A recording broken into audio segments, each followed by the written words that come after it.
अपराधी ये शब्द कितना टफ जाता है आपके लिए? आज 14 साल हो गए इंसिडेंट को, बट ये वर्ड अभी भी पीछा नहीं छोड़ता। समवेयर डाउन द लाइन ये अपने एक अस्तित्व के साथ जुड़ जाता है। मैं जब भाईखला जेल में घुसी तब ऐसी औरतें भी थी जिनके बारे में मैं लिख चुकी थी, एंड वही नेक्स्ट मोमेंट में उनके साथ थी। जो लेबल उन पे लग चुके थे वो लेबल मुझ पे लग रहे थे, और मेरा क्योंकि केस इतना हाई प्रोफाइल था, काफी टाइम से न्यूज़पेपर में आ रहा था, तो ऐसा भी था कि जेल में लोग मेरा इंतजार कर रहे हैं कि ये कब आ रही है। छोटा राजन प्राइम अक्यूज नहीं था, मैं थी प्राइम अक्यूज, और बड़ी से मतलब ब्रॉडशीट में आया था कि if convicted Jigna Vora likely to get death penalty. तो मैं गई, उनको पूछा, तो उन्होंने यही बोला कि because you are lady, because you are single mother, because you are successful. So ये पूरा एक मसब, एक कहानी को सेंसेशनल करने के लिए जो जो मसाला चाहिए वो सब तेरी स्टोरी में है। हम लोग कर्मा पर बहुत भयानक यकीन रखते हैं, बहुत ज्यादा उस पर विश्वास करते हैं। वहाँ अंदर क्या लोगों को कर्म समझ में आते हैं, कर्मा समझ में आते हैं? नहीं, जरा भी नहीं। एक लड़की थी, वो जनरली मतलब पैंट शर्ट ही पहनती थी, एंड वो जब जेल में आई तभी प्रेग्नेंट थी। फिर शॉकिंग चीज हुई, उसने जेल में के बाथरूम में डिलीवरी की। किसी को पता ही नहीं, मरा हुआ बच्चा पैदा हुआ होगा या प्री मैच्योर बोलो, बैग में रैप करके डस्टबिन में डाल दिया। हमारा न्याय तंत्र महिलाओं को लेकर बहुत ही सॉफ्ट हो जाता है, लेकिन जब हम जेल में देखते हैं, आप जो बता रही हैं वो तो कुछ और कहानी बयां करता है। मैंने एज ए रिपोर्टर भी देखा है, एज ए जेल में आरोपी होके भी देखा है। मुझे नहीं लगता है कि कोई सॉफ्ट हो सकता है। सोसाइटी ने जेल को रिक्रूटमेंट सेंटर बना दिया है। समाज एक्सेप्ट नहीं करती है, नहीं कर समाज एक लेबल लगा देती है, समाज जज करती है, बाहर निकलो तो नौकरी नहीं मिलती है। नमस्कार, आप देख रहे हैं मेरी सैली पॉडकास्ट। मैं हूं रूना आशीष और हम बात आज औरतों और उनके अलग स्वरूप की करने वाले हैं। कभी सोचा है, कभी एक औरत जब अपराधी बन जाती है तो उसके पीछे कारण क्या होते हैं? क्या वो अन्याय की वजह से बन जाती है, हालात की वजह से बन जाती है, दुश्मनी की वजह से बन जाती है, प्यार की वजह से बन जाती है? यानी वजह जरूर होती है। और क्या वो सच में अपराधी होती है या हालात उसको दुनिया के सामने लाकर खड़ा कर देता है? ये पूरी बात अगर आप जानना चाहते हैं तो मैं रूना आशीष आपको आज मिलवाना चाहती हूँ जिग्ना वोरा जी से, और आपका बहुत बहुत स्वागत है। जानी मानी पत्रकार रह चुकी हैं, बिग बॉस में आप उनको देख चुके हैं, किताबें लिखती हैं और जिंदगी की ऐसी सच्चाई आपके सामने लाकर रखने वाली है जो आप और मैं सोच भी नहीं सकते। How are you Jigna ji? I am fine, thank you so much. आपको देख के अच्छा लग रहा है। अ, जिग्ना जी, बहुत अलग अलग विचार आपको देख कर आते हैं। अच्छा लगता है कि इतनी स्ट्रांग है, कभी लगता है एक महिला के तौर पे उतनी ही सिंपल भी हैं, बातचीत में बहुत प्यारी हैं, लेकिन अपराधी ये शब्द कितना कितना टफ जाता है आपके लिए? आज 14 साल हो गए इंसिडेंट को, बट ये वर्ड अभी भी पीछा नहीं छोड़ता। समवेयर डाउन द लाइन ये अपने एक अस्तित्व के साथ जुड़ जाता है, मुझे ऐसा लगता है। क्योंकि कहीं पे भी जाओ, हालांकि कोर्ट ने 2018 में ही बली कर दिया, एक्विटल हो गया, फिर भी लोग हैं जो, और आसपास के ही लोग हैं जो सोचते हैं अरे कुछ तो किया होगा ना। सो आज भी ये कुछ तो किया होगा वाली लाइन हॉन्ट होती है स्टिल। एंड या डिफिकल्ट तो अभी भी उतना ही है जितना 14 साल पहले था। जिग्ना, आप जर्नलिस्ट रह चुकी हैं, आप बिल्कुल एक्टिव जर्नलिज्म में आपका बहुत बड़ा नाम रहा है, आपको बहुत फॉलो किया गया है, आपकी चीज़ों को पढ़ा गया है, समझा गया है। ऐसे में जब आप लोगों को अभी तक अपराधी होने के तौर पर देख रही थी और एक दिन अचानक the table turned and you were there and you were sitting there, वो धक्का कैसे सहन किया? It was tough. मतलब जैसे आपने बोला कि मैं जब भाईखला जेल में घुसी तब ऐसी औरतें भी थी जिनके बारे में मैं लिख चुकी थी, एंड वही नेक्स्ट मोमेंट में उनके साथ थी। जो लेबल उन पे लग चुके थे वो लेबल मुझ पे लग रहे थे। सो इट वाज मतलब काफ़ी चीज़ें ऐसी होती है कि हम एक्सप्रेस नहीं कर सकते हैं। शायद ये भी एक वैसा ही इंसिडेंट है जहाँ पे it is very difficult to express my self at this point of time, but I can just say that I was totally blank. कोई इमोशंस नहीं रहे, एंड मैं कंप्लीटली लॉस्ट आउट थी।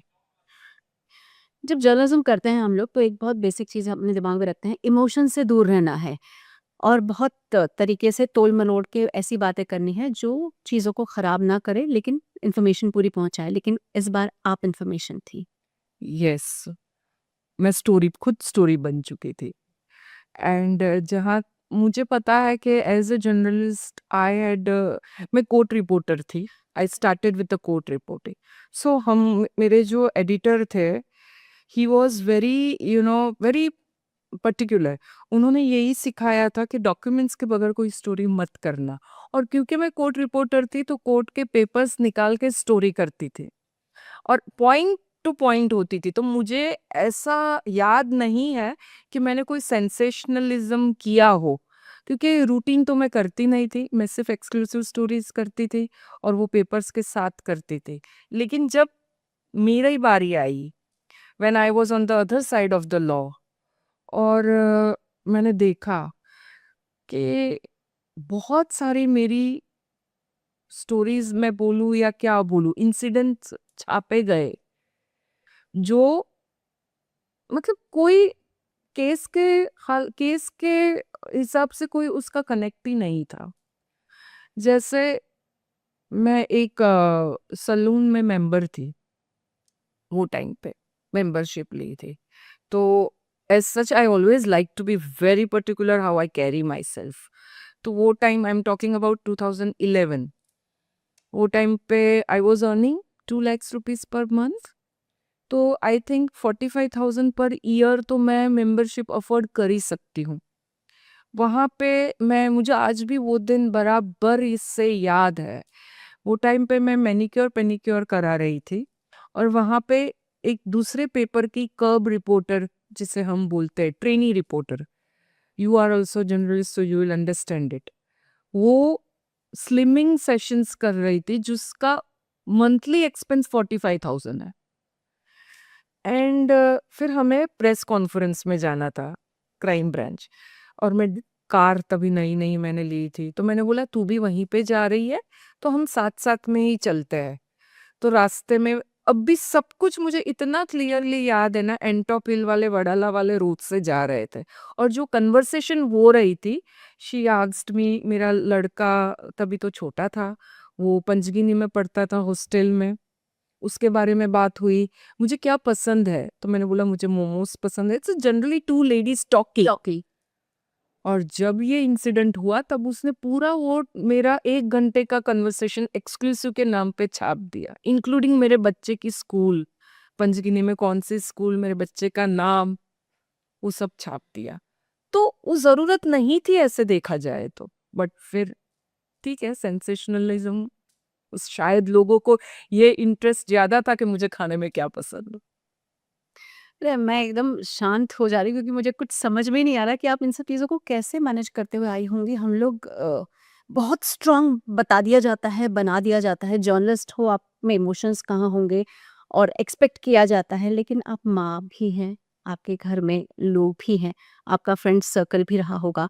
वो इमोशनल टर्मोइल उससे कैसे निजात पाई, उस पे विजय कैसे पाई? मेरे घर के लोगों, स्पेसिफिकली एक्सटेंडेड फैमिली, मेरे को भाई बहन तो कोई है नहीं, मेरे मामा मामी, मेरे नाना नानी स्पेसिफिकली, मेरी मम्मी, और उनका बहुत सपोर्ट रहा। आज 14 साल के बाद भी मुझे घर में से किसी ने नहीं पूछा है कि एक्चुअल में क्या हुआ था। सो दे वर सो कॉन्फिडेंट। मेरे नाना जी जब तक जिंदा थे तब तक बोलते थे, ऊपर से कृष्णा भी आ जाए, भी या कृष्णा फॉलोवर्स, भगवान भी आ जाए और बोलेंगे कि जिग्ना से गलती हुई है तो भी मैं ना बोल दूंगा, मैं भगवान से लड़ लूंगा कि मेरी बच्ची ये कर ही नहीं सकती है। तो यस, मुझे फैमिली का बहुत सपोर्ट रहा। हालांकि न्यूज में ये भी आया कि फैमिली ने अबंडन कर लिया है, कोई फैमिली ने अबंडन नहीं किया था। कोर्ट की जब भी तारीख होती थी, मुझे जेल से कोर्ट लाया जाता था, तभी 15, कम से कम 15 लोग फैमिली में से आते थे मिलने मुझे। तो उनका सपोर्ट बहुत रहा। और जो सिक्योरिटी उन्होंने मुझे दी, चाहे वो फाइनेंशियली हो या ज्यादा तो मेंटल सिक्योरिटी जो उन्होंने मुझे दी, all of them stood by rock solid, including my son. तो शायद that made my journey little bit easy, no doubt about it. जेल का वो पहला दिन कैसा था? उन लोगों के साथ बैठना, उनसे बातें करना, उनमें ही शामिल हो जाना? वो एक ग्रेजुअल प्रोसेस था। फर्स्ट डे जब मैं जेल में एंटर हुई, उसको लाल गेट बोला जाता है, बड़ा सा लाल कलर का दरवाजा होता है। तो वो जो लाल गेट से अंदर जाए, जुडिशियल पहले रहती है, ऑफिस होती है, वहां पे आपकी चेकिंग होती है। तो वो पूरे कपड़े निकाल के आपकी चेकिंग करते हैं, फीमेली कांस्टेबल करती है। तो वो हुआ। फिर उसके बाद वो इतनी सी रूम थी, और वो रूम से जैसे ही मैं बाहर आई, तो एक कांस्टेबल कुछ लिख रहा था वो। तो एंड उसके उसके मुंह पे एक सरकास्टिक स्माइल थी, क्योंकि उसको तो पता है ना अंदर मेरे साथ क्या हुआ। So that was very humiliating. And I still wonder कि विमेन जेल होके क्यों वहां पे बाहर एक विमेन महिला कांस्टेबल को नहीं बिठाया गया था, क्यों एक जेंट्स था जो सब लिख रहा था। It is very shocking. फिर वो बैरक असाइंड होता है, तो वो मुझे बैरक में ले मतलब भेजा गया। तो तभी आई थिंक 3:30-4 बजे थे वो टाइम पे, और सब बाकी लेडीज वरांडा में बैठी थी। और एक नया, हम लोग बोलते हैं ना, कोई नई एंट्री हुई, और मेरा क्योंकि केस इतना हाई प्रोफाइल था, काफी टाइम से न्यूज़पेपर में आ रहा था, तो ऐसा भी था कि जेल में लोग मेरा इंतजार कर रहे हैं कि ये कब आ रही है। ऐसी भी लेडीज थी वहां पे। तो यहाँ कहीं पे कोई किन कॉर्नर में से किसी ने बोला ही नहीं, चिना लाई, so that's the name you get it. And it was very shocking. और बैरक नंबर 2 में मुझे भेजा गया। फिर मुझे पता ही नहीं सच में कि 4-5 दिन तो ऐसे निकले रो रो के, क्योंकि मुझे एक्सेप्ट ही नहीं कर पा रही थी मैं अपने आप को कि मैं ये जगह में क्यों हूँ। क्या किया मैंने कि मैं ये जगह में हूँ? Do I deserve this? क्योंकि मुझे तो पता था ना मैंने कुछ नहीं किया है। सो 1 हफ्ता, 4-5 दिन नहीं, 1 हफ्ता बहुत डिफिकल्ट रहा। फ- बाकी सब लेडीज आती थी मेरे साथ बात करने को, किसी को लगता था अरे जिगना हो रहा है, हाई प्रोफाइल एज गैंगस्टर के उसमें आई है, अंदर अंदर मर्डर में आई है। वहां पे कैटेगरीज होती थी, so if you are under a murder, और वो भी मैं एमसीओसी एक्ट में गई थी अंदर, so you are like oh she is a so big accused, prime accused, जो एक लेबल दिया गया था मीडिया में मुझे। तो ये सब डाइजेस्ट होते होते बहुत टाइम हो गया, बहुत टाइम निकल गया। आज भी अगर मैं, मेरे रोंगटे खड़े हो जाते हैं। मुझे इतनी अनसर्टनिटी होती है ना कि पता नहीं कल का दिन है या नहीं है। I don't know how tomorrow do it's you going sleep? To be. Yes, I sleep. मैं फिलहाल तो मैं रात को 9:30 बजे सो जाती हूँ, बट एक टाइम ऐसा था जब नींद नहीं आती थी। मुझे याद है जब मुझे अरेस्ट करके लेके गए 25 नवंबर 2011 को, उसके पहले की याद, दैट इज 24 नवंबर 2011।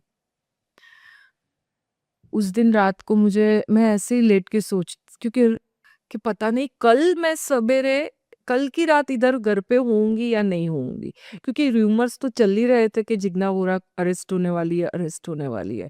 वो सेम सिचुएशन आई 1 मई 2018 को, जब वो नेक्स्ट डे मेरा 2 मई को मेरा जजमेंट था केस का। तब मुझे 1 मई को मुझे ऐसा लगा पता नहीं कल की रात मैं घर पे वापस आऊं, कल मैं वापस घर पे आऊंगी या मुझे भाईकला जेल जाना पड़ेगा।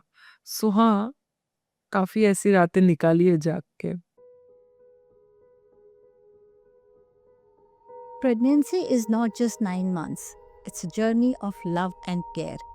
With 9 and beyond, you get guidance that blends modern medical science with the timeless wisdom of Garvsanskar. Daily activities, meditation, yoga, and masterclasses. Everything you and your baby needs to thrive because you and your baby deserves the very best. Download 9 and Beyond today. बहुत सारी महिलाओं से आप मिली होंगी। आपने खुद ने कहा कि मैंने बहुत सारे इंटरव्यूज़ जिनके किए, जिनकी कहानियाँ मैं कर रही थी, आज मैं उस कहानी में एक हिस्सा बन गई। ऐसा कोई जिसने आपको पहचान लिया हो, जिसने आपको समझ लिया हो? हाँ, प्रज्ञा ठाकुर सिंह जो बीजेपी की एमपी रह चुकी है, वो मालेगांव ब्लास्ट के लिए आरोपी के तौर पे वो अंदर थे, तो शी रिकग्नाइज्ड मी। फिर दूसरी एक औरत थी जया छेड़ा जो मटका के मर्डर में उनके एक्स हस्बैंड के मर्डर के लिए अंदर थी। दूसरी 2-3 एक थी परोमिता थी चक्रवर्ती करके, उसका कोई चीटिंग का केस था। हालांकि मैंने उसकी स्टोरी नहीं की थी, उसकी स्टोरी मेरे पास आई थी, बट मैंने कोई तो भी रीजन की वजह से नहीं की थी क्योंकि डॉक्यूमेंट्स नहीं थे मेरे पास। वो थी अंदर। और वैसे 2-3 चेन स्नैचर्स जो मुझे पहचानते होंगे, मैं नहीं पहचानती थी उनको। वो थी एक मेड थी गायकवाड़ करके, उसका फर्स्ट नेम विनीता गायकवाड़, वो थी अंदर। वो हैबिचुअल रॉबर थी, तो उसकी स्टोरीज मैंने वो पहले की थी एक बार जू पुलिस स्टेशन में। उसके अवेज नहीं नहीं तो कम से कम 50-100 तो होंगे ही केसेस, क्योंकि वो लास्ट 10 साल से जेल में आती है जाती है। उसने वो बोलती मतलब वैसे ये सब औरतें थी अंदर, तो उन्होंने स्टार्टिंग में बहुत मुझे ऐसे बोल सकती हूँ मैं कि संभाला। परोमिता थी, वो एग्जैक्टली मेरे बैरक में मेरे ऑपोजिट बैठती थी, उसका वहां पे था, तो वो बुलाती थी मुझे, कॉफी पिलाती थी जेल में। वो लीगली ही था क्योंकि हमको कैंटीन आती थी, तो उसमें से यू कैन बाय। तो स्टार्टिंग में मेरा मनी ऑर्डर तो आया नहीं, it takes 1 month for money order to process होने में। तो मेरे पास तो पैसे थे नहीं, तो परोमिता कॉफी पिलाती थी, वेफर्स खिलाती थी। फिर उससे बात करते करते पता चला कि वो कौन से केस में अंदर है। She was inside for cheating case. फिर वैसे सबकी बैक स्टोरीज समझ में आ गई धीरे धीरे। सब लोग आके बैठते थे मेरे साथ, बातें करते थे, कोई मुझे हंसाने की कोशिश करता था, कोई अपना दर्द शेयर करता था, कोई एडमिट करता था कि हाँ हमसे गलती हो गई करके। So there are many such stories. वो 4 दीवारों के अंदर बहुत सारी स्टोरीज है, बहुत सारी stories. I cannot justify their act. मैं किसी की एक्ट जस्टिफाई नहीं करती हूँ, उन्होंने क्राइम किया किया, बट है उनकी भी बैक स्टोरीज कुछ न कुछ। ऐसा आजकल बहुत होता है, ये महिला ने अपने पति की हत्या कर दी। बहुत सारे केसेस आपने भी पढ़े होंगे, सुने होंगे। क्या महिला होने के नाते आप पर प्रेशर ज़्यादा कर दिया जाता है? क्योंकि ये स्टोरी मर्दों के खिलाफ है, तो इट बिकम्स ईज़ियर कि एक महिला को टारगेट कर दिया जाए और बता दिया जाए कि ये जिनकी आप बहुत बोलते हैं ना सॉफ्ट ट्रायंगल है, सोसाइटी का ये है, कल्चरल वैल्यूज़ लेकर आती हैं, वो एक्चुअल में ऐसी भी होती हैं। डू पीपल प्रेशर होता है बिकॉज पीपल जज करते हैं। जैसे मेरे साथ मुझे एक इंसिडेंट है ऐसा कि जजमेंट के पहले 4-5 दिन पहले मैं मेरे लॉयर काउंसिल को मिलने गई। मैंने बोला कि सर क्या होगा, बेटा मैंने तो मेरे बेस्ट किया है, अब तेरा नसीब। एंड मैंने बोला लेकिन मीडिया क्यों इतना बोल रही है, ना प्राइम अक्यूज मुझे लेबल किया गया था। हालांकि छोटा राजन प्राइम अक्यूज नहीं था, मैं थी प्राइम अक्यूज। और बड़ी से मतलब ब्रॉडशीट में आया था कि if convicted Jigna Vora likely to get death penalty. तो मैं गई, उनको पूछा, तो उन्होंने यही बोला कि because you are a lady, because you are single mother, because you are successful. So ये पूरा एक मसब, एक कहानी को सेंसेशनल करने के लिए जो जो मसाला चाहिए वो सब तेरी स्टोरी में है, तो तुझे टारगेट करेंगे ही, तेरे ही बिरादरी के लोग हैं, क्योंकि अंडरवर्ल्ड है, गैंगस्टर है, मर्डर है। तो यस, मुझे ऐसा लगता है कि मैं अगर बोला, मुझे अगर मेरा खुद की मैं बात करूँ तो yes I feel being a woman I was targeted, I was a soft target, मुझे ऐसा लगता है। और मैंने जेल की महिलाओं के बारे में, अगर मैं बाकी महिलाओं के बारे में बात करूँ तो जैसे मैंने बोला, वो लोग सब अपनी अपनी स्टोरी शेयर करते थे। जैसे एक लड़की थी, she married a Muslim boy and then she must have gotten in affair. वो भी केस मैंने कवर किया था। तो उसने हस्बैंड ने जब पता चला कि इसका अफेयर है तो उसने वो लड़के को मार दिया। तो हस्बैंड के साथ ये भी लेडी भी, हालांकि लेडी का कुछ रोल नहीं था, but she was also arrested. अच्छा। उसका कुछ रोल नहीं था।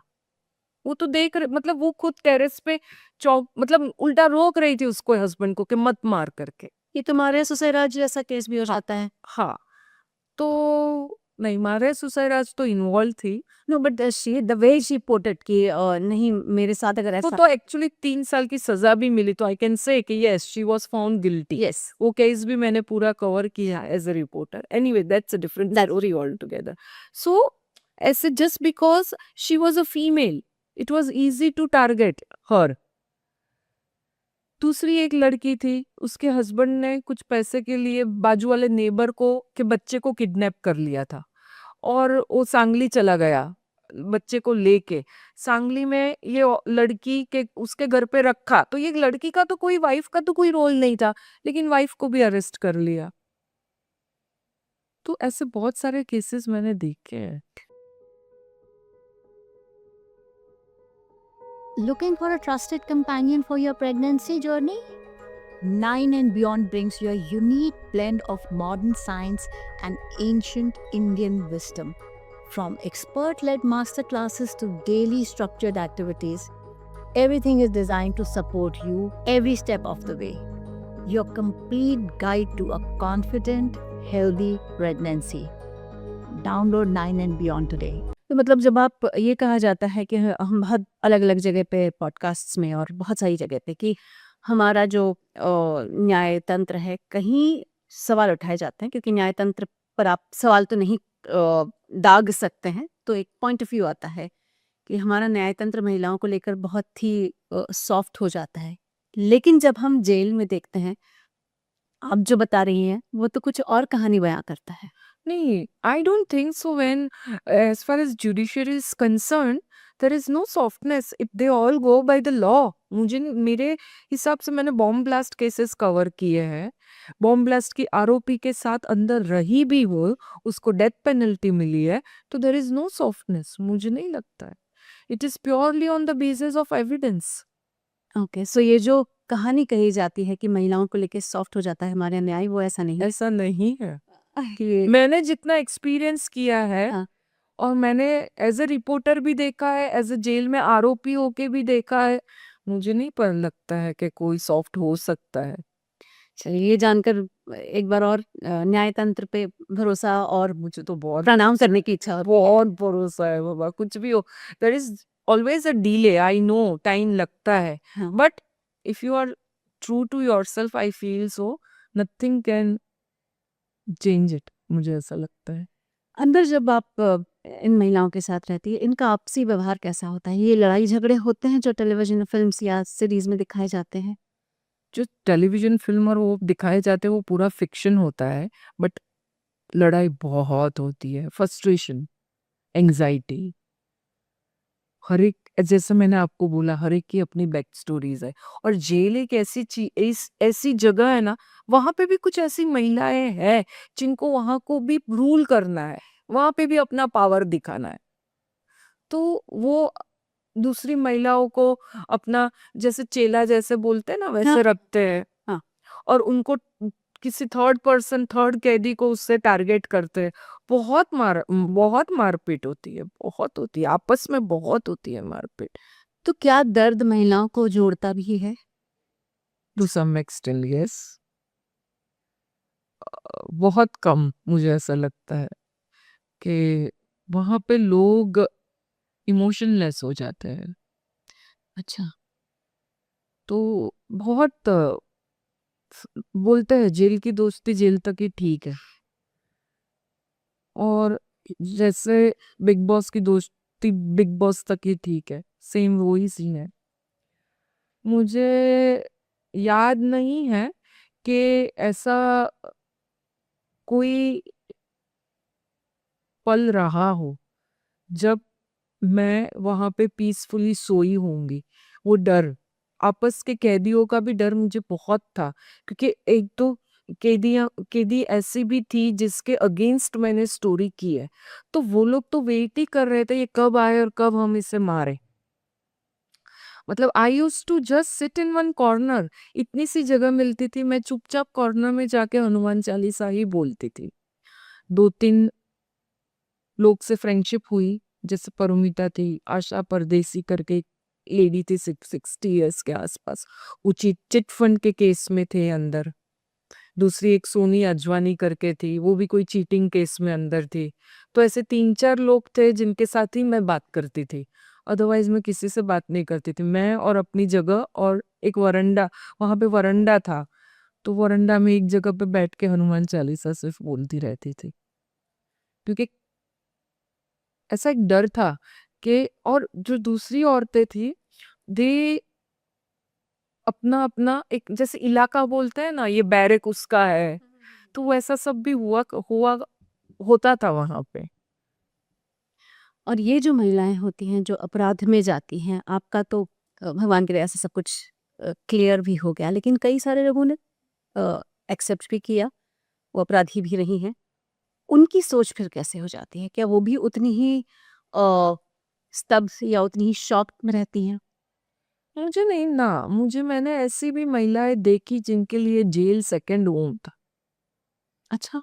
वो 10 साल 15 साल से जेल में आती जाती रहती थी, छोटी छोटी मोबाइल चोरी या फिर चेन स्नैचिंग, या जैसे मैंने पहले बताया कि एक मेड जो अपने घर में काम वाली बाई होती है वो चोरी करती है। सो वैसे ही महिलाएं उन, और देवर ओके विद इट, उनको शर्म नहीं थी कि हम लोग जेल में आ रहे हैं। और फॉर मी इट वाज अपने हम मैं बैठ के सोचती थी, बाहर जाऊंगी सोसाइटी एक्सेप्ट करेगी या नहीं करेगी, हाँ, समाज करेक्ट, करेक्ट। क्या सोचता होगा मेरे बारे में, मेरे पड़ोसी लोग क्या सोचते होंगे। बट उनको ऐसा नहीं था, उनको था कि फुकट में खाना मिल रहा है। मुझे और लग रहा था लाइन में खड़े होके खाना लेने को, वो एल्यूमिनियम की थाली पकड़ के, but they were comfortable with it, they were okay with it. So जो हैबिचुअल जिसे हम बोलते हैं, जो हैबिचुअल ऑफेंडर्स है, for them jail was not a something unusual place. ऐसी महिलाओं के बारे में बहुत बार मैंने स्टोरी की थी, तो मुझे तब मालूम पड़ा था कि ऐसी महिलाओं के लिए जो पीरियड्स के ये आते हैं, आपके पैड्स कुछ कुल जमा 4 आते हैं और उन 4 में आपको 6 से 7 दिन निकालने होते हैं। क्या ये सब चीज़ें सच होती हैं? मेरे टाइम पे, अभी अभी का मुझे नहीं पता, वहां पे तो कैंटीन, जब मैं बोलती हूँ, वो कैंटीन लगा करती थी महीने में एक बार, so you can buy sanitary pads. So वो टाइम पे तो फ्री नहीं मिलते थे, तो मुझे आइडिया नहीं है। और या फिर मैं कोर्ट में जाती हूँ तो मेरे घर वाले को बोल देते, से जो मिलने आते थे उनको बोल देती थी, तो वो लोग सोप, बेसिक नीड्स के लिए जो जो चाहिए मुझे, टूथपेस्ट, सोप, वो कोर्ट की परमिशन लेके मुझे दे देते थे। ओके। वहाँ कई भी ऐसी भी महिलाएं रही होंगी जो घर जिनका सपोर्ट नहीं करता होगा, उनकी क्या स्थिति होती थी? उनका मेंटल कंडीशन क्या होता था? थी ऐसी काफी औरतें थी, एंड सरप्राइजिंगली अबव 50-55 वाली औरतें थी, जिनको घर से कोई, आज भी मुझे कोई बोल रहा था कि मैं वो टाइम पे थी, अभी लास्ट वीक की बात है, क्योंकि मैं एक औरत के पे ऊपर बुक लिख रही हूँ, तो मैं उससे बात कर रही थी, तो उसने मुझे बोला कि जितना तुझे मालूम है, वो आंटी अभी भी है वहां पे, उसकी वो चीटिंग के केस में गई थी अंदर, एंड लड़की ने उससे रिश्ता ही तोड़ दिया, एक ही लड़की थी, एंड कोई मिलने भी नहीं आता था। मतलब बहुत बुरी, मतलब आप सोचो 14 साल से वो जेल में है, ना ही कोई उसको मिलने आता है, कुछ भी नहीं। उसका मेंटल मेंटल स्टेट क्या रहा होगा। Today she must be, I think so, 75। Oh! She must be. और एक मैं थी तभी, एक औरत, she was 72 years old, she had come inside, उसकी बहू ने सुसाइड कर लिया था। तो ये सास, हस्बैंड भी था, सास भी थी, वो दूसरी बहू को भी अरेस्ट किया था। अच्छा। तो इसका कोई रूल ही नहीं था। वो थी, मुझे तो पता ही नहीं, 72 इयर्स ओल्ड, कि वो चली गई, उसने ट्रैक के नीचे आके मर गई। उसकी बड़ी बहू को भी अरेस्ट किया था, बड़ी बहू की बेल पहले हो गई एंड इनकी नहीं हुई थी। तो बेचारी कपड़े अपना 72, मतलब क्या उनका नसीब रहा होगा कि ये, और वो गुजराती थी तो मेरे से बात करती थी, हाँ बातचीत होती थी। तो वो बेचारी अपना कपड़े धोती थी, ना खाना खाती थी, फिर मैं बिठा के क्या खाना खिलाती थी कि आंटी आप खा लो खाना। तो उसको भी यही था कि मैं बाहर जाऊंगी, क्या बोलेंगे सब लोग कि मैंने अपनी बहू को मार डाला। हालांकि हमको पता ही नहीं है कि उसको क्या प्रॉब्लम था। अभी सी, सच किसी को नहीं पता, ये उसी को पता है। हाँ वो तो जब वो बोलती है तब हम सुनते हैं, हाँ उतना ही है। करेक्ट। सो हर एक की अपनी अपनी बेड स्टोरीज होती है, बट वो टाइम पे सबको कोई सुनने वाला चाहिए। जैसे मेरे अंदर भी बहुत इमोशंस थे, आई ऑल्सो वॉन्टेड कि किसी के साथ मैं बात करूं। हर एक लेडीज, महिलाओं को ऐसा होता है कि कोई मेरी सुने। We talk. We talk, this is, और वो सिचुएशन ऐसी थी कि हम लोग सुपरस्टिशियस बन जाते हैं। हम लोग किसी, और एक डर भी रहता है। हालांकि मेरे को मेरे लॉयर ने बोला तो तू ज्यादा किसी के साथ कुछ डिस्क्लोज मत करना, चुपचाप बैठी रहना। तो एक डर भी रहता है कि सामने वाला कौन होगा, मैं उससे बात कर रही हूँ वो औरत से, वो कहीं पे मैसेज मेरे अगेंस्ट पास कर रही होगी तो वो सब इनसिक्योरिटीज भी रहती है। ओके। और क्या इस जेल के कुछ अनकहे नियम कायदे कानून होते हैं जो शायद अब बाहर वालों को तो नहीं दिखाई देते होंगे, लेकिन आप देख पाई हो? हाँ, जेल तो जेल है, कानून तो है, नियम तो है। 5 स्टार होटल तो नहीं है, 5 स्टार होटल के भी अपने नियम होते हैं, तो जेल के तो ऑब्वियसली है। लाइक सवेरे 6 बजे उठ जाना होता है, काउंटिंग होती है 6 से 12, फिर उठने में 10, साढ़े 10, 11 बजे खाना मिलता है, फिर 12 बजे बंदी लग जाती है, 12, साढ़े 12, मतलब आपको बैरक में चले जाना है और लॉक हो जाते हो आप। फिर 3 बजे खुलता है बैरक, तो again you are out in that veranda, and फिर चाय आती है। फिर सवेरे ब्रेकफास्ट भी आता है 7, साढ़े 7 बजे। फिर 6, साढ़े 5 बजे वापस खाना डिनर मिल जाता है, और 6 बजे बंदी हो जाती है, 5:30, 6 बजे बिफोर सनसेट। और फिर नेक्स्ट डे सीधा 6 o'clock, फिर काउंटिंग होती है। You can not go out in that time, you are locked. So आप वरंडा में भी नहीं जा सकते।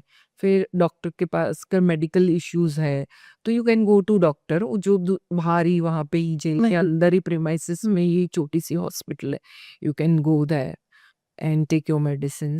कुछ ज़्यादा बीमारी हो तो फिर आपको जेजे में या गवर्नमेंट हॉस्पिटल में भेजा जाता है, और यही सब रूल्स हैं। जेल साफ होती है या बहुत गंदी होती है? नहीं, वो हमें ही साफ करनी पड़ती है, आरोपियों को ही। एवरी फ्राइडे सुपरिटेंडेंट साहब राउंड पे आते हैं, तो थर्सडे हम लोग सब, एवरी थर्सडे वॉशिंग डे होता है, तो फ्लोरिंग और सब धोते हैं हम लोग, बाथरूम, टॉयलेट। हालांकि टॉयलेट ही बाथरूम होता है, अभी तो मुझे नहीं पता, बट पहले तो वो टॉयलेट में ही, इंडियन टॉयलेट होता था, वहीं पे अपने को नहाना है। So there is no other bathroom, bathroom sort of thing. So we have to clean because we are staying, तो obviously we have to clean on our own. हमारी कैंटीन से जो हम लोग सोप लेते थे, तो वही सोप से हर एक को टर्न होता है कि इस थर्सडे तुम 2 पैकेट निकालोगी, नेक्स्ट थर्सडे कोई और निकालेगा। वैसे अपना वो सैचेज सोप वाला निकाल के उससे घसते थे हम लोग। जी। इसमें कई बार देखा जाता है कि मैं संजू फिल्म के कोट करूंगी यहाँ पे। उसमें देखा था कि बाथरूम बहुत गंदा हो गया था उनका, wash commode and Indian style बहुत गंदा था, बदबू आ रही है। वो भी सच होता है क्या? ऐसा महिला जेल में हुआ था, कभी देखा हुआ? क्योंकि हम लोग खुद ही क्लीन करते हैं, हाँ। तो मतलब मैंने जो 9 महीना रही तभी तो ऐसा नहीं था, हुआ ओके था। ओके। और बाकी जहाँ तक बात आती है, कोई लाइटर मोमेंट होते हैं क्या आप लोगों के कि? हाँ, सेलिब्रेट हम, मतलब जेल में आरोपी सब फेस्टिवल सेलिब्रेट करते हैं। 31 दिसंबर, हाँ, मैं 9 दिसंबर को जेल गई, एंटर हुई थी।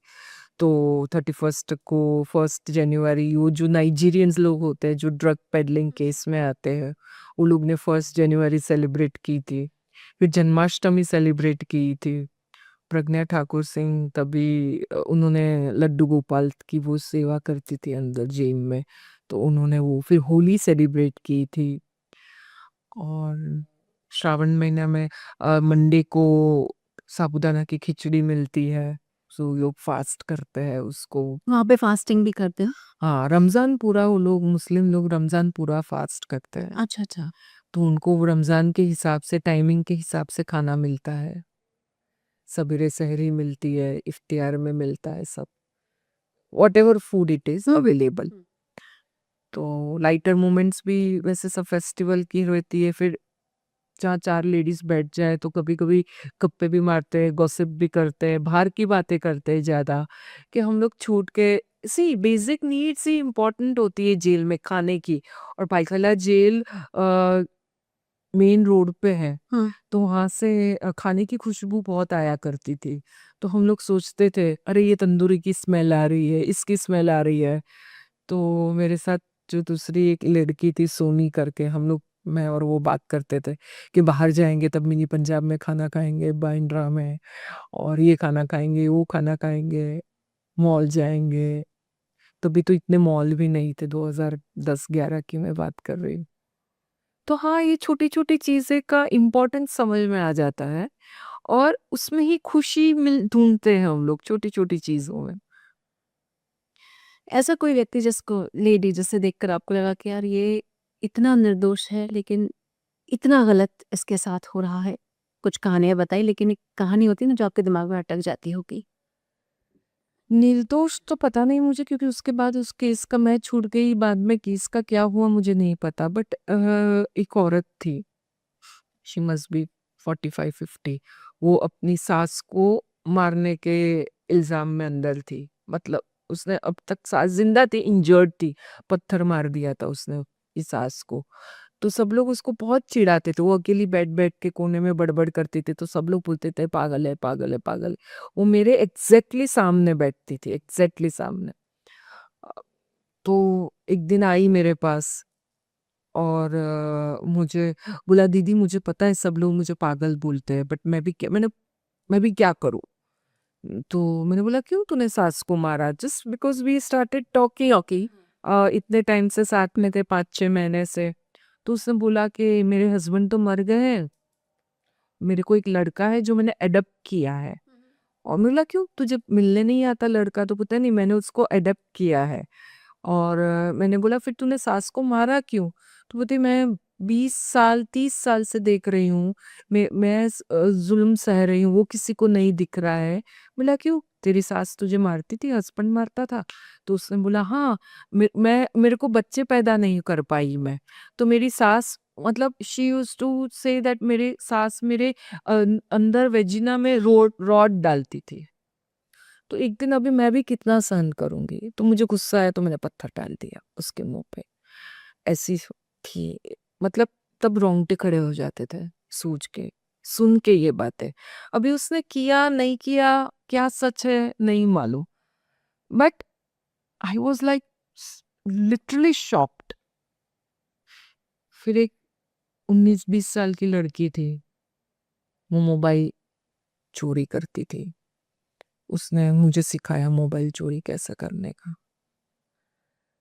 उसके लिए दिन का 50,000 कमाती थी वो। वो कैसे उसका रेलवे स्टेशन पे चोरी करना। मुझे मतलब हम लोग को मुझे अपने आप पे लगने लगा मैं खाली-पीली एलएलबी, एमबीए वो के बैठी हूँ। बट उनके लिए इट वाज़ ईज़ी मनी। 19-20 साल की लड़की हाँ। दिन में 50,000 कमा रही है। फिर मेरी क्लासेस होती थी बंदी के टाइम पे, जब 12 से 3 बैरक बंद होता है उसको बंदी बोलते हैं। तो एक सलमा बीवी करके थी। She was arrested for killing her husband. उसका लड़का आर्थर रोड जेल में था। तो वो मेरे क्लास लेती थी, ट्यूशन्स, गाली सिखाने की। हाँ, विथ मीनिंग उसने मुझे गाली सिखाई है। तो इट इज़ मतलब मैं, पर गाली क्यों सिखानी थी आप? क्योंकि वो जेल में सर्वाइव होने के लिए आपको गाली बोलनी पड़ती है। Otherwise you can not survive, वैसा उनका मानना था।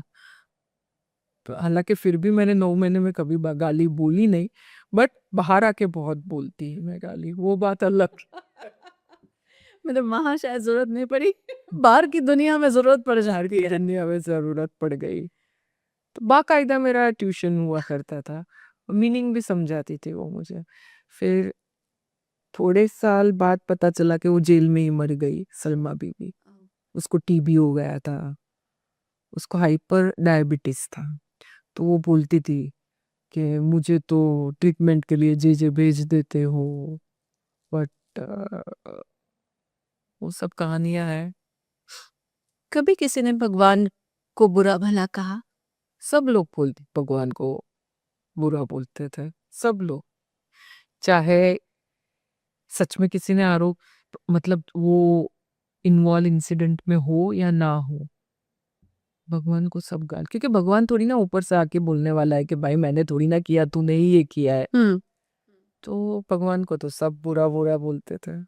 हम लोगों की आज की दुनिया में हम लोग कर्मा पर बहुत भयानक यकीन रखते हैं, बहुत ज़्यादा उस पर विश्वास करते हैं। वहाँ अंदर क्या लोगों को कर्म समझ में आते हैं, कर्मा समझ में आते हैं? नहीं, जरा भी नहीं,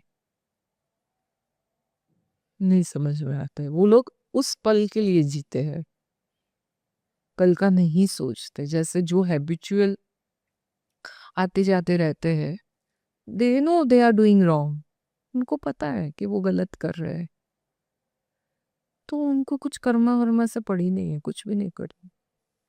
एक ये बात इसलिए भी पूछ रही हूँ क्योंकि किरण बेदी जी जो कि मतलब जानी मानी शख्सियत है, उन्होंने विपश्यना जैसी चीज़ को इंट्रोड्यूस करवाया था कैदियों के लिए। तो क्या ऐसा कोई रास्ता है ताकि इन लोगों के बेहतर तो नहीं बोल सकती, एटलीस्ट उनकी लाइफ में थोड़ा सा पीस काम आ सके? हाँ, ऐसे बहुत सारे प्रोग्राम्स हैं जो गवर्नमेंट ने किए हैं, बट इम्प्लीमेंट शायद नहीं होते हैं। एनजीओज आते थे जेल में, और बहुत सैड स्टोरी है कि वो एनजीओ की औरतें आके कैदी से पैसे लेती है, so it is very sad. काफी स्पिरिचुअल गुरु के वो लोग भी आते हैं मेडिटेशन सिखाने, मैं किसी का नाम देना यहाँ पे नहीं चाहूंगी, but they are not serious about it. जैसे तिहाड़ जेल में प्रोग्राम्स होते हैं, वैसे होने चाहिए यहाँ पे भी। मैं जब भी थी तब भी तो नहीं होते थे, तो क्योंकि ये अंडर ट्रायल का है, तो वो लोग जो कन्विक्ट हो जाते हैं उनके लिए सब प्रोग्राम्स है, अंडर ट्रायल के लिए नहीं है। जबकि ये भी उतना ही मतलब कि मेंटल हेल्थ के लिए काउंसलिंग सेंटर या ऐसा होना चाहिए, अभी है या नहीं मुझे नहीं पता अभी के बारे में, but counselling is very important, I think सो। क्योंकि ये क्या एक विशियस सर्कल है। जब मैं अंदर थी तब मुझे अंदर से ही कितनी ऑफर्स मिली गलत काम करने की। एक प्रोस्टिट्यूशन की लेडी थी, वो अरेस्ट हुई थी यारी रोड से, तो उसने मुझे बोला कि तू तेरे जैसी को तो दिन वीक का 1 लाख कमा के दूंगी, तू बाहर, तेरी बेल हो गई है, मेरी भी हो गई है, ये ले मेरा नंबर, तू बाहर आ, मुझे मिलना। फिर किसी ने, ये मेड जो थी, अरे दीदी आप हमको सिखा लेना इंग्लिश, तो हमको चोरी करने में ज्यादा बेनिफिट हो सकता है ये चीज का। तो because I had a financial security, hmm, because I am educated, I did not fall on that trap. हाँ, बट अगर कोई जो जिसके पास कुछ है ही नहीं, बाहर निकलने के बाद कुछ रास्ता ही नहीं है, वो तो इसमें फंस जाएगी। मैंने खुद देखा वो लेडी को, प्रोस्टिट्यूशन वाली, मैं जेजे से आ रही थी हॉस्पिटल से, और वो जेल के बाहर खड़ी थी, और 2 औरतें उस दिन जेल से छूट के सीधे उसके साथ गई। मैंने ये खुद देखा है। डू यू थिंक रिहैबिलिटेशन वाली जो बात होती है महिलाओं पर ज़्यादा फोकस होना चाहिए? यस, और सरकार बोलती है government jail is a rehabilitation centre, but जो समाज है ना, सोसाइटी, जो सोसाइटी में हम रहते हैं, उसने जेल को, सोसाइटी ने जेल को रिक्रूटमेंट सेंटर बना दिया है, which is very sad, very sad. Can you explain me that? क्योंकि रिक्रूटमेंट सेंटर मतलब वही जेल में ही, बिकॉज समाज एक्सेप्ट नहीं करती है। नहीं कर समाज एक लेबल लगा देती है, समाज जज करती है, बाहर निकलो तो नौकरी नहीं मिलती है, तो अंदर जो ऑफर मिलती है वो लोग एक्सेप्ट कर लेते हैं, तो वो रिक्रूटमेंट ही हुआ ना। समाज बड़ी बड़ी बातें करते हैं, आज भी मेरे साथ भी होता है ऐसा। तो बाकी जो औरतें हैं उनको तो क्या ही आइदर फिर वो वही गुनाह ही करती रहती है ना, वो वही चीजें करती रहती है जो चीज उनको आती है।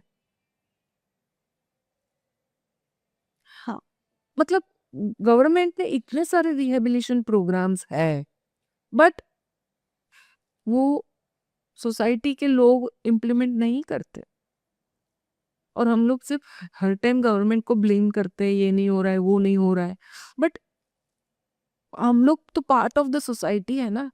आप क्या अपने घर पे कोई ऐसी महिला को रखोगे एज अ काम वाली बाई जो जेल में से जाके आई है? Without thinking you will say no.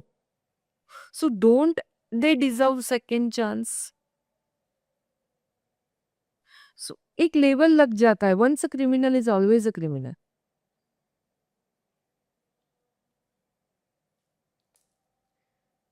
I know ये बहुत I heavy know it is very heavy, but it's a part of a how did you society. Manage I mean how मैं बहुत महिला होने के नाते पूछ रही हूँ, एक जर्नलिस्ट होने के नाते, क्योंकि आप और मैं हम लोग जो जो दुनिया में होता है उसको आप कवर करती हैं, मैं अलग तरीके से कवर करती हूँ।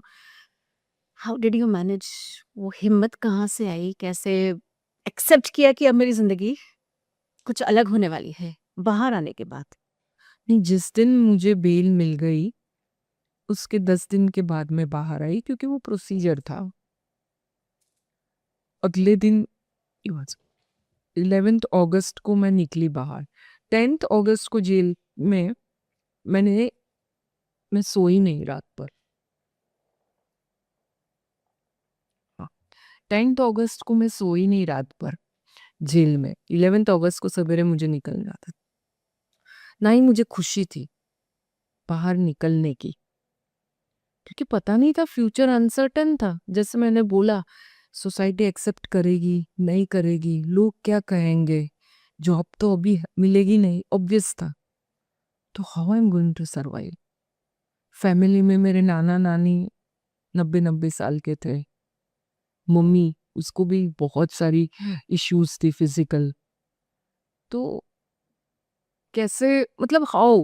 वो खुशी बेल मिलने की थी नहीं, प्रेशर कुछ और था।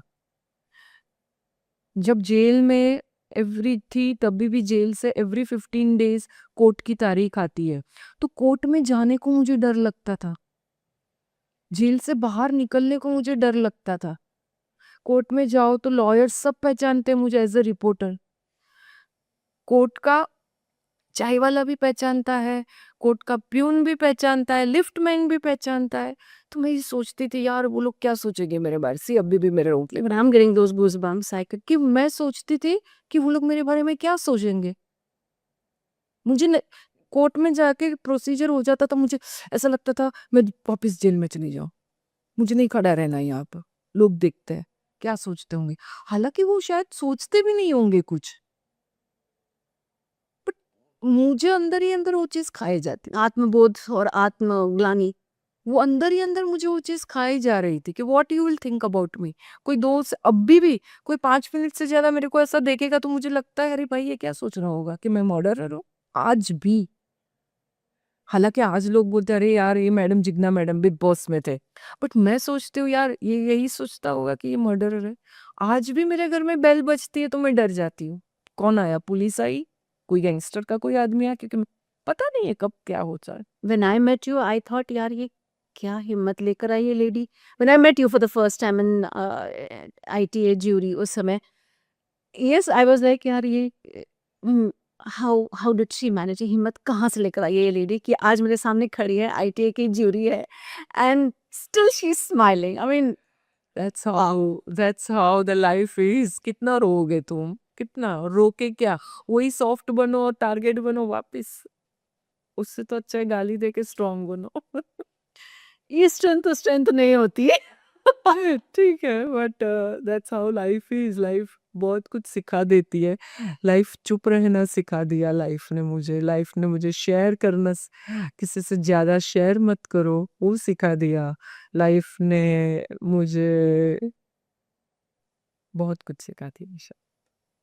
जिग्ना, यहाँ पर मैं आपसे जानना चाहूँगी कि कुछ ऐसी कहानियाँ जिसमें आपको खुद पर ही क्वेश्चन होने लग गया कि भाई ये ऐसे भी लोग इस दुनिया में हैं, कुछ शेयर करेंगी? एक लड़की थी, वो जनरली मतलब पैंट शर्ट ही पहनती थी एंड वो जब जेल में आई तभी उसके तब से वो पैंट शर्ट और वो ही पहनती थी।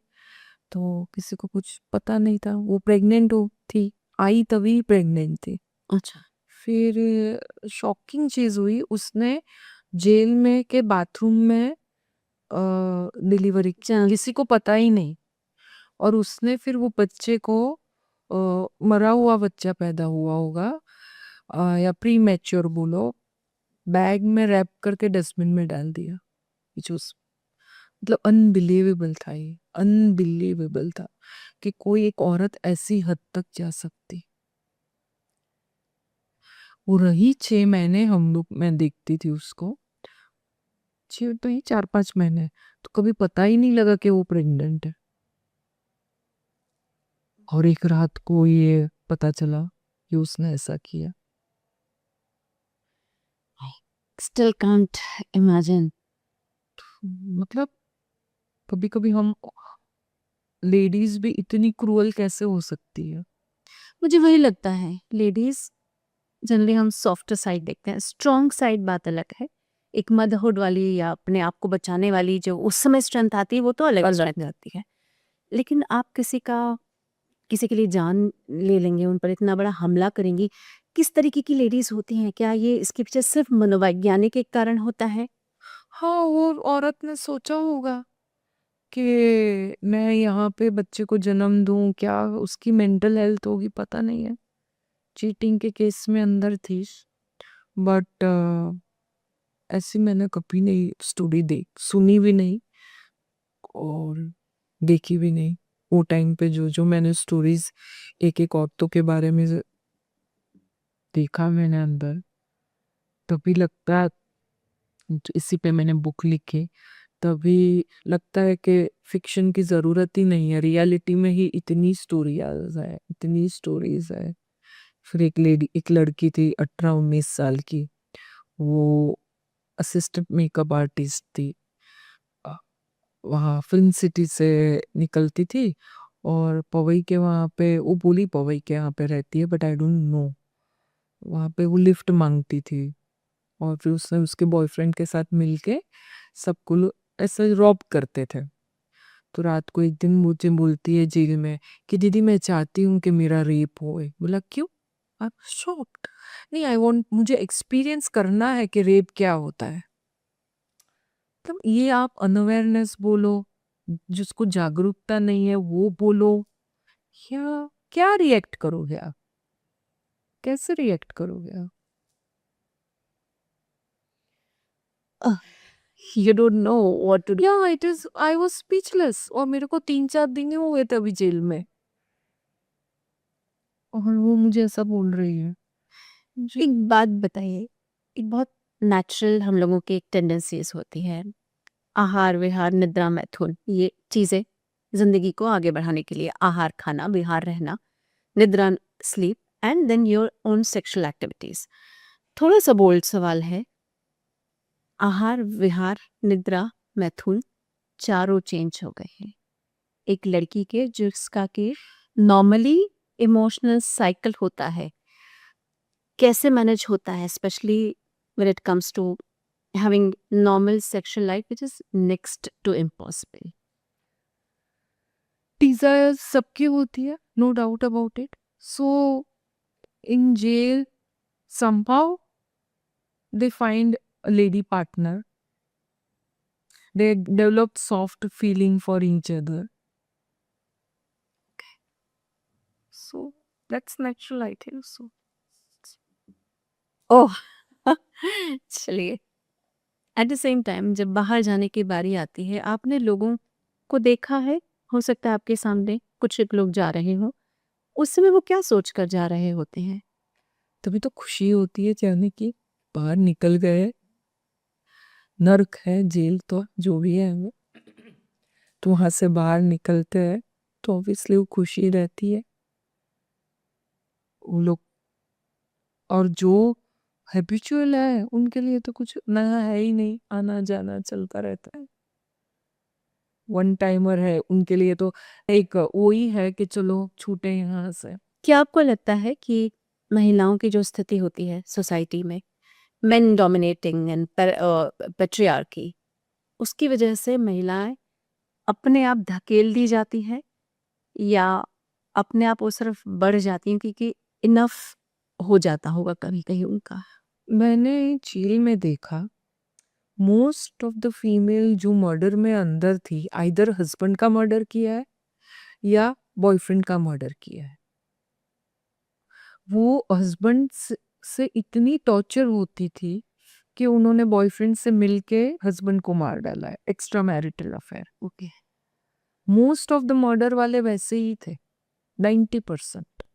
मतलब ये रिएक्शन था अपने आप, Reaction। मतलब इनफ बोल दिया होगा। कितना सहन करेगी, ये जस्टिफाइड नहीं। नहीं जस्टिफाइड। मैं जस्टिफाई कर ही नहीं रही हूँ, I am just trying to say कि, और ना ही मैं खुद फेमिनिस्ट इतनी नहीं हूँ कि, because nowadays we believe in equality. हम लोग सब कुछ सब जो कर रहा है। मर्द हस्बैंड मतलब जो एक आदमी करता है हमको सब कुछ वो फैसिलिटी है, हम है। करते हैं वो ही सब कुछ चीजें, चाहे वो इनकम हो या अपनी रहने की हो। बट कहीं पे अभी भी औरतों को दबाया जाता है। देखना, आपने अपना लाइफ थोड़ा सा भगवान को डिवोट किया, थोड़ा सा आप सोशल एक्टिविटीज में आ गई, थोड़ी सी आप स्पिरिचुअल पाथ पर निकल ली। हर कोई तो नहीं करता है। फिर ऐसे लोगों के लिए क्या, आई मीन, आपने कहा है कि जेल की दोस्ती जेल में ही, लेकिन बाहर ऐसे लोग कभी मिलते हैं तब क्या रिएक्ट करती हैं या नहीं मिलते हैं?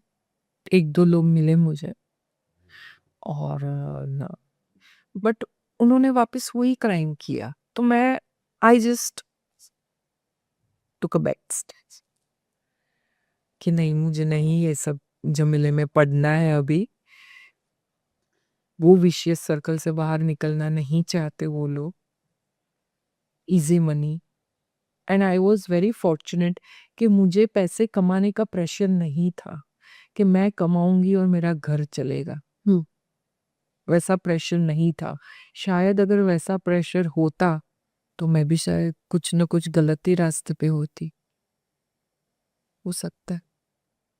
नहीं, चलिए, आप खुशी है इस बात की कि आप उन रास्ते तक नहीं पहुंची हैं। लेकिन फिर भी आज जब चीज़ें पीछे मुड़कर देखती हैं तो किसे थैंक यू बोलती हैं और किसे तमाचा मारने की इच्छा होती है? थैंक यू तो ऑब्वियसली मेरे फैमिली को और भगवान को बोलती हूँ। मेरा मेरी my faith in God has increase not 100%, 10,000%। और कर्मा, क्योंकि मैंने देखा है जिन जिन लोगों ने मेरे साथ गलत किया, everybody has faced the worst then what I faced. So yes, भगवान है, वो अपने टाइम पे रिजल्ट देते हैं। It is just wait and watch, बोलते ना अपना टाइम आएगा। एंड मैं चाहती भी एक्चुअली नहीं हूँ कि किसी का बुरा होए, क्योंकि मुझे मेरे कर्म नहीं बढ़ाने हैं। बट भगवान को तो पता है ना किसने किसके साथ क्या किया। जाने अनजाने में शायद मैंने भी किसी के साथ गलत किया होगा, ये लाइफ में नहीं, कौन सी तो भी लाइफ हो कि मुझे भी भुगतना पड़ा है। I am accepting it. But जान के तुम किसी के साथ गलत कर रहे हो तो उसकी सजा प्रकृति ही देगी। उसके लिए कोई जुडिशरी नहीं चाहिए, उसके लिए भगवान काफी है। काफ़ी है, करेक्ट। जिस रात 25 नवंबर 2011 को मुझे अरेस्ट किया, होंगे काफी लोग जिन्होंने पार्टी की होगी, जिन्होंने अच्छे से सोए होंगे, अरे वाह देखा इसको सबक सिखाया। बाद में क्या, कितनी रातें वो लोग जागे होंगे पता नहीं है किसी को। उनका भी कॉन्शियस बाइट तो करता ही होगा ना। आज मैं तो सो जाती हूँ 9:30 बजे, घोड़े बेच के। सुकून। I am at peace. True. So बस यही चीज है कि अगर आप किसी का अच्छा नहीं कर सकते हो मत करो, तो पूरा भी करने का हक नहीं है ना। You have no right to harm anyone without any reason. Sanjay Dutt जब पैरोल पर वापस आए थे तब हम लोग कुछ जर्नलिस्ट मिले थे उनसे, तब उन्होंने कहा कि वो अपना टाइम थोड़ा कंस्ट्रक्टिवली बिता रहे थे। रेडियो पर भी थे, जो हमने फिल्म संजू में भी देखा। उनका लिखना बहुत ज़्यादा बढ़ गया था। आपने आसपास महिलाओं को देखा जो अपने आप का मेंटल स्टेट बचाने के लिए क्रिएटिव हो गई हो या कहीं ध्यान हटा के कहीं अच्छा कर रही हो? ऐसा मैंने देखी तो नहीं। एक ही औरत थी जो लिखती थी डायरी अपनी।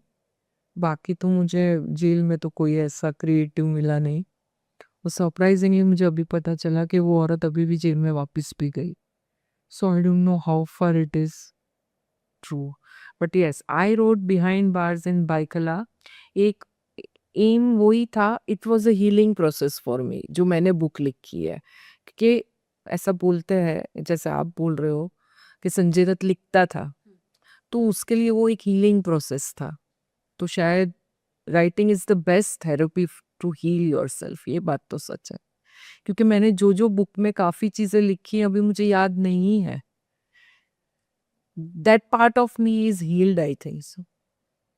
Nice. कभी गुस्सा आया कि मैं क्यों जर्नलिस्ट बन गई? नहीं, मैंने एक्सेप्ट कर लिया मेरे कर्मा। शायद मैं एक टिपिकल हाउसवाइफ थी, कहाँ पे, गुजरात में।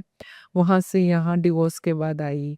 फिर मैंने यही क्यों फील्ड चूज किया, maybe I had to go through this, so I have accepted this. इन दिनों जो क्राइम रिपोर्टिंग हो रही है, आपके समय की जो क्राइम रिपोर्टिंग थी, इसमें ज़मीन आसमान का अंतर है। उस पर आपका क्या सोच है? सुशांत केस जब हुआ, सुशांत सिंह का, क्या वो आपकी नज़र से आपको वो कैसा लगा कवरेज उसका? मैंने कुछ भी कवरेज नहीं देखा, फ्रेंकली सच में बोल रही हूँ मैं। मैंने न्यूज़पेपर नहीं बैठ पढ़ती हूँ। मेरे घर पे मुझे लगता है 3 साल से टीवी मैंने स्विच ऑन नहीं किया है, ये फैक्ट है। ओके। रिमोट कहाँ है मुझे नहीं मालूम है। मेरा लड़का जब से अब्रॉड गया तब से मैंने टीवी नहीं देखा है। एंड थोड़ा बहुत ट्विटर पे एक्टिव हूँ, तो न्यूज़ मिल जाती है वही। तो कुछ भी मुझे नहीं पता as far as reporting is concerned. But yes, if you ask me, I would not like to become journalist. And why? After what I have gone through, what do you expect me to do? So it's better not to get into that lane at all. I changed myself 180 degrees. मैं बहुत शांत हो गई। मैं एकदम spiritual इसमें हूँ। मैं एस्ट्रोलॉजी, टैरो कार्ड रीडिंग वो करती हूँ। हाँ, लिखने का पैशन है, इसलिए मैं शायद बुक लिखती हूँ। तो अच्छा खासा चल रहा है सब कुछ। क्यों वो टीआरपी के चक्कर में भागूं? जिग्ना, एक हाइपोथेटिकल सिचुएशन पूछ रही हूँ। जिग्ना बुरा जर्नलिस्ट होती तो इस पूरे केस को क्या कहती? मैंने यहाँ केस कवर भी किया है before I got arrest, because incident था जून का और मैं अरेस्ट हुई नवंबर को। तो मैंने ये केस कवर भी किया है। बट पता नहीं, मुझे सच में नहीं पता मैं कैसे कवर करती। शायद वैसे ही करती जैसे लोगों ने किया, हो सकता है। I totally get it. Jigna, ये पूरी बातचीत जितना रोलर कोस्टर आपके लिए था उतना ही रोलर कोस्टर मेरे लिए भी था। कहीं मुझे भी लग रहा था कि ये कुछ जर्नलिज्म अलग तरीके का है, कहीं लगता था इंसानियत अलग तरीके की है, कहीं लगता था जो होता है वो क्यों होता है। और फिर आप कह रहे थे कि ठीक है, ये लिखा था। बहुत अलग अलग एंगल आपने लोगों के सामने रखे हैं अपने शब्दों के जरिए, उसके लिए बहुत बहुत शुक्रिया आपका। Thank you so much, thank you so much रोना, थैंक यू एवरीवन। तो ये जिग्ना बोरा है, ज़िंदगी के और महिलाओं के बारे में वो बातें आपके सामने लेकर आई है जो बहुत कम सुनी, देखी, पढ़ी, लिखी जाती हैं। महिलाएं जो जेल में होती हैं, अ, एक जर्नलिस्ट उनको किस नज़र से देखता है, एक व्यक्ति उसको किस नज़र से देखता है और आपको उसको किस तरह से या किस तरीके से देखना है, ये बताने की कोशिश जिग्ना कर रही थी। ऐसे ही इंटरेस्टिंग, अमेजिंग और बेहतरीन स्टोरीज़ के लिए आप हमारे साथ पॉडकास्ट पर बने रहिए और बेल आइकन दबाना ना भूलें। धन्यवाद।